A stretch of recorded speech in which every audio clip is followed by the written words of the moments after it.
پاکستان اور چین کے درمیان مالیاتی شعبے میں تعاون مزید بڑھانے پر اتفاق۔ السلام علیکم سامعین و ناظرین، میں ہوں عثمان اسلم۔ آپ سن اور دیکھ رہے ہیں سنو ایف ایم 89.4۔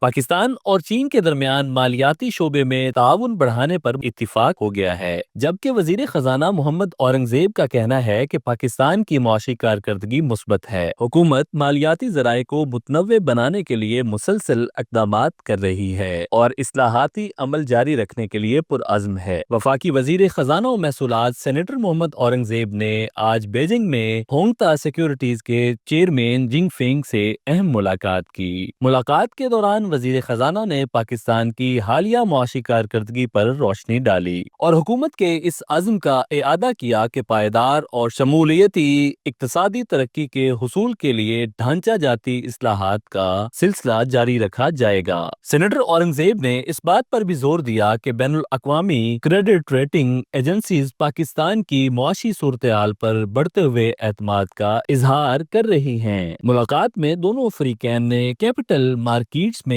تعاون کے فروغ اور پاکستان و چین کے مالیاتی شعبے کے روابط کو مزید مستحکم بنانے کے امکانات پر تبادلہ خیال کیا۔ وزیر خزانہ نے اس بات پر زور دیا کہ پاکستان اپنے مالیاتی ذرائع کو متنوع بنانے اور عالمی و چینی ادارہ جاتی سرمایہ کاروں کے ساتھ روابط کو مزید گہرا کرنے پر کام کر رہا ہے۔ سینیٹر اورنگزیب نے کہا کہ پاکستان اپنے اصلاحاتی ایجنڈے پر پرعزم ہے اور چینی سرمایہ کاروں کے ساتھ اپنی شراکت داری کو بے حد اہمیت دیتا ہے۔ ہم مل کر نئی راہیں کھول سکتے ہیں جو ہماری معیشت کو مستحکم اور مالی تعاون کو مزید گہرا کریں گی۔